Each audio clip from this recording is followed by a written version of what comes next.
श्री स्वामी समर्थ. नमस्कार. आपल्या यूट्यूब चॅनलवर तुमचं खूप मनापासून स्वागत करत आहे. तुमच्या मनातील सर्व चांगल्या इच्छा स्वामी महाराज पूर्ण करो ही स्वामींच्या चरणी प्रार्थना करते आणि आजच्या नवीन व्हिडिओला सुरुवात करते.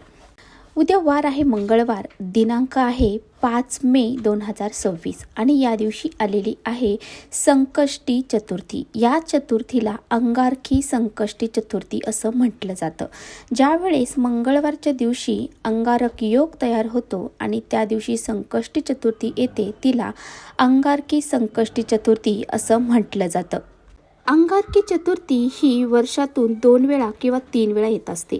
शक्यतो अंगारकी योग हा 6 महिन्यानंतर जुळून येत असतो आणि ही जी चतुर्थी आहे ना, या चतुर्थीचं व्रत जर आपण केलं तर वर्षभरातील संकष्टी चतुर्थीचं व्रत केल्याचं पुण्य आपल्याला प्राप्त होतं.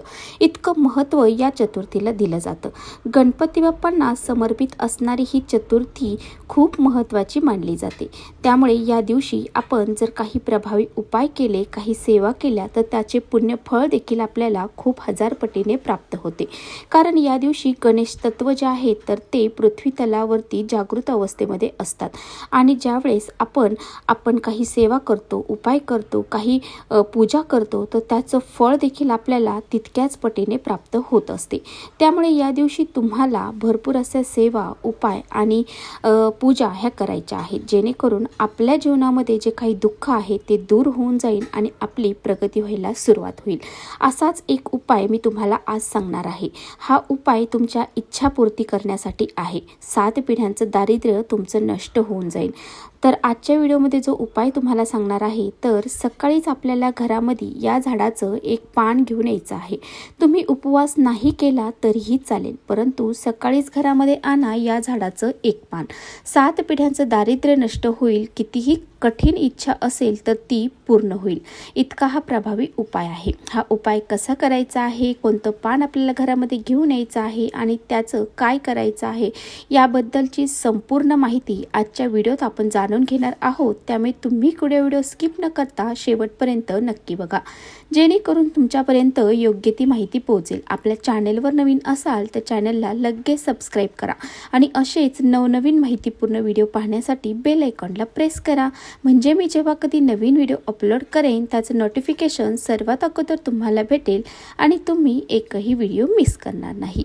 त्याचबरोबर खाली कमेंट्समध्ये ओम गण गणपते नमः हे लिहायला देखील विसरू नका, जेणेकरून गणपती बाप्पांची कृपा ही तुमच्या घरावर, तुमच्यावरती सदैव राहील.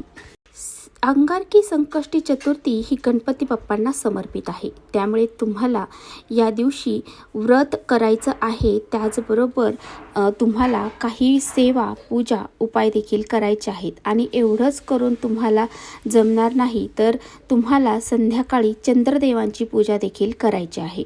कारण अंगारकी संकष्टी चतुर्थीच्या दिवशी जोपर्यंत तुम्ही उपवास करत आहात आणि पूजा करत आहात एवढंच करून चालत नाही, तर चंद्रदेवांची पूजा करूनच तुम्हाला व्रत हे सोडायचं असतं. जर तुम्ही चंद्रदेवांची पूजा केली नाही तर तुम्ही केलेल्या व्रताचं फळ हे तुम्हाला प्राप्त होत नाही आणि म्हणूनच तुम्हाला जोपर्यंत चंद्राची पूजा करत नाही तोपर्यंत व्रत देखील खोलायचं नाही. जर तुम्ही व्रत केलेलं असेल किंवा नसेल तरीही तुम्हाला चंद्रांची पूजा ही करायची आहे आणि त्यानंतरच तुम्हाला या व्रताचं किंवा या संकष्टी चतुर्थीचं फळ हे प्राप्त होईल. त्याचबरोबर ज्यांना संकष्टी चतुर्थीचं व्रत हे सुरू करायचं असेल तर त्यांनी उद्या अंगारकी चतुर्थीपासून संकष्टी चतुर्थीचे व्रत जे आहे तर ते करणं सुरू करू शकता. कारण या दिवसापासूनच संकष्टी चतुर्थी ही दर महिन्याला येते, ती पकडता येणार आहे. त्याचं व्रत हे तुम्हाला करता येणार आहे. तर पहा, आजच्या व्हिडिओमध्ये जो उपाय मी तुम्हाला सांगणार आहे तर हा उपाय तुम्हाला उद्या अंगारकी चतुर्थीला 5 मे रोजी सकाळीच करायचा आहे. 12 वाजण्याच्या अगोदर हा उपाय तुम्हाला करायचा आहे. उद्या सकाळीच तुम्हाला या झाडाचं एक पान तुमच्या घरामध्ये घेऊन यायचं आहे. कारण या झाडामध्ये श्री गणेश हे स्वतः निवास करत असतात आणि या झाडाच्या पानासंदर्भात जर आपण काही प्रभावी उपाय जर केले तर आपल्या प्रत्येक इच्छा ह्या पूर्ण होतात. जर भरपूर दिवसापासून तुमच्याही मनामध्ये एखादी इच्छा असेल आणि तुम्ही खूप कष्ट, मेहनत करत आहात परंतु तुमची इच्छा ही पूर्ण होत नसेल, तुमच्या मनासारखं हे घडत नसेल, योग्य तो मोबदला तुमच्या मेहनतीला, कष्टाला प्राप्त होत नसेल, प्रत्येक कामामध्ये तुम्हाला अपयश येत असेल, कोणतंही काम करायला गेला की त्यामध्ये तुम्हाला नेहमी अपयश येत असेल, तुमचं काम हे पूर्ण होत नसेल, अडीअडचणी, संकट, दोष हे तुमच्या घरामध्ये लागलेले असतील, त्यामुळे तुमच्या घरामध्ये प्रगतीचे मार्ग हे थांबलेले असतील, तर हा उपाय नक्की करा. तसेच तुम्ही खूप कष्ट मेहनत करूनसुद्धा तुमच्या घरामध्ये पैसा येत नसेल, पैसा आला की तो कोणत्या ना कोणत्या मार्गाने घरातून बाहेर निघून जात असेल आणि घरामध्ये नेहमी दारिद्र्य निर्माण होत असेल, नेहमी तुम्हाला आर्थिक समस्या जाणवत असतील आणि त्यामुळे तुमच्या घरावरती खूप असं कर्ज झालेलं असेल आणि ते कर्ज फेडण्यासाठी सुद्धा योग्य तो मार्ग तुम्हाला प्राप्त होत नसेल, त्याचबरोबर घरामध्ये सतत अडीअडचणी, संकट, दोष हे लागलेले असतील, तुमच्या कोणत्याही इच्छा पूर्ण होत नसेल, त्याचबरोबर घरामध्ये गरिबी, दारिद्र्य हे निर्माण झालेलं आहे ते दूर होत नसेल, सतत भांडणं, क्लेश यासारख्या गोष्टी होत असेल किंवा एखादा शत्रू आहे तो तुम्हाला त्रास देत असेल, तर तो शत्रूचा त्रास दूर होण्यासाठी सुद्धा हा उपाय अतिशय महत्त्वाचा आहे. त्यामुळे तुम्हाला हा उपाय अवश्य करायचा आहे. तर हा उपाय करण्यासाठी तुम्हाला काय करायचं आहे, तर तुम्हाला उद्या सकाळी लवकर उठायचं आहे. सकाळी लवकर उठल्याच्या नंतर अंघोळीच्या पाण्यामध्ये तुम्हाला पंचगव्य टाकून अंघोळ करायची आहे. ओम गण गणपते नमः या मंत्राचा जप करून अंघोळ करायची आहे. त्यानंतर स्वच्छ कपडे परिधान करायचे आहे आणि त्यानंतर देवघरातील देवांची विधिवत पूजा करून गणपती बाप्पांच्या मूर्तीवरती तुम्हाला अभिषेक करायचा आहे आणि स्वच्छ पाण्याने अभिषेक केल्याच्या नंतर तुम्हाला ओम गण गणपते नमः या मंत्राचा जप करत अभिषेक करायचा आहे. त्याचं जे पाणी आहे तर ते तुम्हाला तुमच्या घरातील मुलांना हे पाणी प्यायला द्यायचं आहे, जेणेकरून मुलांची बुद्धी ही तलक होते. गणपती बाप्पा हे आपल्या लाडके दैवत आहे आणि आपल्या मुलांच्या बाबतीत आपण जे काही उपाय करतो ते अवश्य पूर्ण होतात आणि त्याचं फळ देखील प्राप्त होते.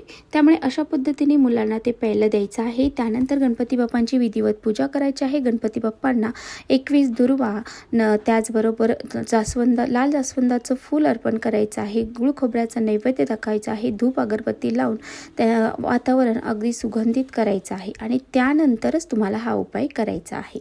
आता उपाय करण्यासाठी तुम्हाला काय करायचं आहे, तर तुम्हाला एक जास्वंदीच्या झाडाचं पान आणायचं आहे. आता जास्वंदी ही लाल फुलांची जी जास्वंदी आहे त्याच जास्वंदीच्या झाडाचं पान तुम्हाला घेऊन यायचं आहे. आता हे जास्वंदीचं पान तुम्ही तोडताना त्याचं देठासहित पान तुम्हाला तोडायचं आहे आणि त्या झाडाची एक काडी देखील तुम्हाला घ्यायची आहे. हे जास्वंदाचं पान तोडण्या अगोदर त्या झाडाला 1 लोटा पाणी तुम्हाला अर्पण करायचं आहे. हे पान का तोडत आहे त्याबद्दल तुम्हाला सांगायचं आहे आणि ते पान तोडायचं आहे. त्यानंतर ते पान तुम्हाला स्वच्छ पाण्याने धुवून काढायचं आहे. गंगाजलाने धुतलं तरी चालेल. त्यानंतर त्या पानाला स्वच्छ कपड्याने पुसून घ्यायचं आहे. त्यानंतर हळद आणि कुंकवाची पेस्ट करून तुम्हाला त्या पानावरती आता तुम्हाला ते जे गंध केलेलं आहे हळद आणि कुंकवाचं पाणी टाकून त्यामध्ये जी जास्वंदाची काडी घेतली आहे ती बुडवायची आहे आणि तुमची जी काही इच्छा आहे त्या पानावरती तुम्हाला लिहायची आहे. आता तुमची इच्छा नोकरी प्राप्तीबद्दल असेल, धनप्राप्तीबद्दल असेल किंवा मग मुलांची प्रगती किंवा शत्रू त्रास होत असेल त्याबद्दल असेल, जी काही तुमची इच्छा असेल ती तुम्हाला त्यावरती लिहायची आहे आणि तुम्हाला ते पान हे एका प्लेटमध्ये ठेवायचं आहे. त्या प्लेटमध्ये अगोदर तुम्हाला थोडेसे तांदूळ ठेवायचे आहे. त्यावरती हे पान तुम्हाला ठेवायचं आहे आणि त्यानंतर त्या पानावरती 21 दुर्वांची जुडी देखील तुम्हाला ठेवायची आहे. आपण ज्यावेळेस त्यावरती इच्छा लिहिणार आहात त्यावेळेस तुम्हाला त्या इच्छा लिहून त्याखाली एक स्वास्तिक काढायचं आहे. स्वास्तिकचे 4 बिंदू, साईडच्या 2 लाईन आपल्याला द्यायच्या आहेत आणि त्यावरती आता आपल्याला हळद, कुंकू, अक्षदा अर्पण करायच्या आहेत. जे काही आपण दुर्वाची जोडी ठेवलेली आहे ती त्यावरती ठेवायची आहे. त्याचबरोबर जे स्वास्तिक काढले आहे त्यावरती एक सुपारी ठेवायची आहे आणि हळद, कुंकू, अक्षदा अर्पण करून तुम्हाला त्या पानाला धूप अगरबत्ती दाखवायची आहे, फूल अर्पण करायचं आहे आणि नमस्कार देखील करायचा आहे आणि ते पान तुम्हाला ती प्लेट उचलून गणपती बाप्पासमोर ठेवायचे आहे.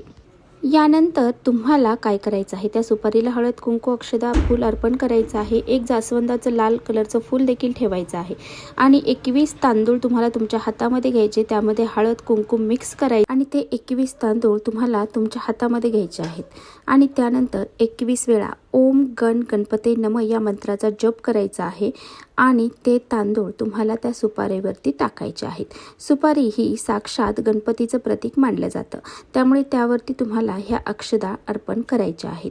त्यानंतर एक वेळा गणपती अथर्वशीर्षाचं पठण करायचं आहे।